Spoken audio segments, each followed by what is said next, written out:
Alright guys, welcome back to Formula 1 news, and as the cost cap drama continues, Lewis Hamilton has given his perspective, stating that he was surprised last season when Red Bull brought 4 more upgrade packages after Mercedes had brought their final one, and saying just an extra $300,000 if Mercedes spent that amount last year over the budget cap to get a new front wing or something would have changed the tides of the championship, effectively implying the Red Bull maybe have got over, in Hamilton's opinion. Very much enjoyed your thoughts in the comment section below. Hit the like button if you enjoy, subscribe if you're new as always, I'd greatly appreciate it. It really helps out the channel. Thank you very much indeed for doing that one. Plenty to discuss today. Firstly, just to say this on Pierre Gasly, we expect Gasly to go to Alpine, De Vries to Alpha Tauri. I think Williams said that they might not even decide their driver to partner Alex Albon until legitimately after Abu Dhabi. So I think they're choosing between maybe Mick Schumacher, depending on what happens there, potentially Logan Sargent, are their kind of 2 candidates. But Gasly to Alpine is like going to happen at this point, but still Gasly saying, look, I'll find out soon. I think even Horner said, well, look, he's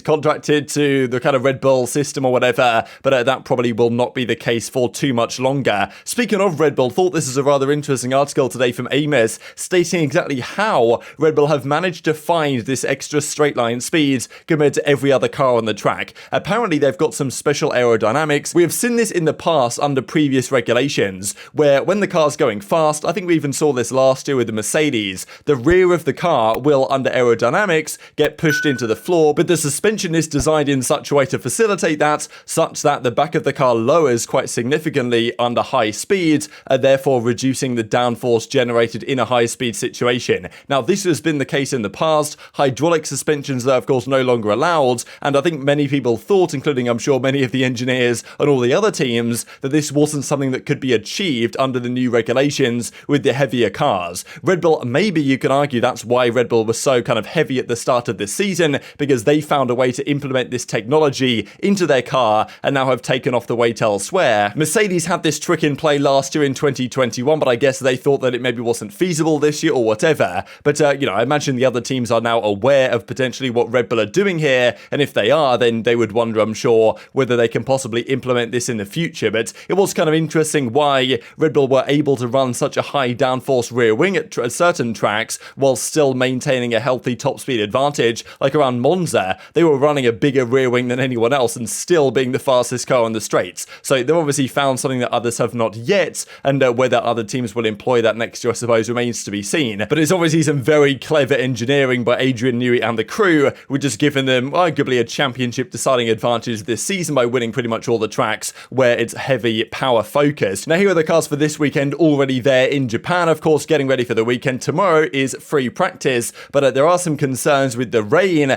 that maybe there won't be much running on track in the free practice sessions. We believe that Saturday qualifying is going to be dry and the race may still be wet, and I believe George Russell, will see him say in a few minutes time here, that the concern has been for many of these teams that you only get a certain amount of wet rubber for the entire weekends, and therefore if you actually do running in FP1, FP2, FP3, then you use up potential tyres for the race, and therefore teams are very opposed to doing that. So we'll see if we really get much running on Friday, but the teams are ready to go regardless. Big barn door on the back of the Mercedes as per usual. Now, Ferrari are making some changes. They're actually bringing an updated floor, potentially a major or minor upgrade, who really knows. There's been some discussion on what they're going to try out here, but it looks like this is the Japanese one with this newer version. This is the Singapore floor, so some changes here for the Ferrari, kind of interesting. I don't think this is anything absolutely major, not an entirely new design or something, but some new things to the Venturi tunnels under the car, and also this on the side of the car, some changes as well, definitely worthy of note. Could be key around Suzuka when, of course, you consider it's, it could be a medium, higher downforce circuit, and they were kind of wondering, Ferrari, okay, let's use this floor in the new cars, and then see what, Charles and Carlos respectively want to use, whether medium, higher downforce rear wing is the way to go this upcoming weekend. Now, let's talk about the cost cap drama. If you guys aren't caught up on this, there were some rumours coming around the Singapore Grand Prix that 2 teams had breached the cost cap for last season, the first season where it was implemented in Formula 1. The teams used to spend, $250,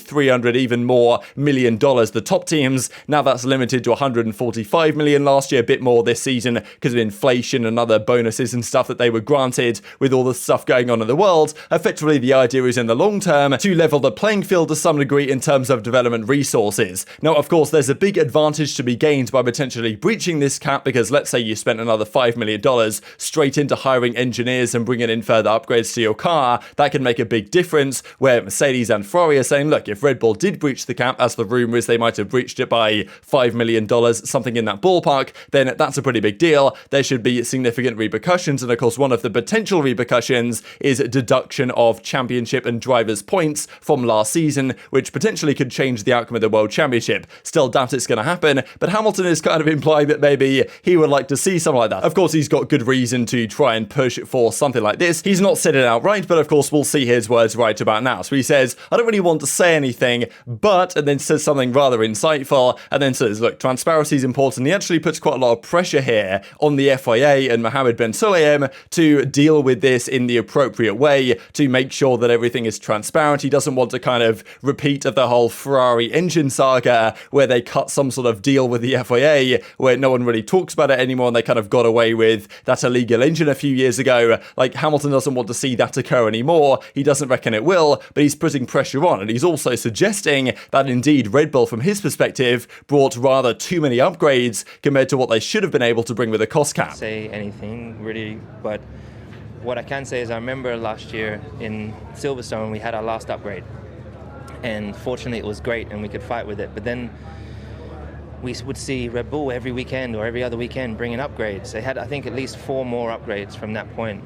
If we spent 300,000 on a new floor or an adapted wing, it would have changed the outcome of the championship naturally, because we would have been in better competition in the next race that you added on. So I hope that that's not the case, and for the sport, and I just hope that I do believe that Mohammed and the FIA will do what is right with whatever they find out. So that's what we have to have faith in. Just to pick up on that issue, it's important, I think, that it's not all brushed under the carpet, this thing. I thought we were going to have on Wednesday, I thought everyone was going to get their yay or nays. Yeah. And I don't really know why they've delayed it, but no, I mean, yeah. I think it's important do you think it's important for the integrity, if nothing else? 1000%. I think transparency is always... It's always very important, and particularly with all the fans that tune in and travel around the world. I think it's important for all of us, all the people that are working, the thousands of people that are working. I think it's important to have transparency throughout the organization, and accountability is something that we always have to hold true to. I mean, we've seen in previous years of the sport where things have been dealt with in the background I don't think that's the new way forward with the new way of working with Mohammed. I think integrity is very important to him, and as it is F1 nowadays with the new management. So I think we have good people in place. I hope that we get the right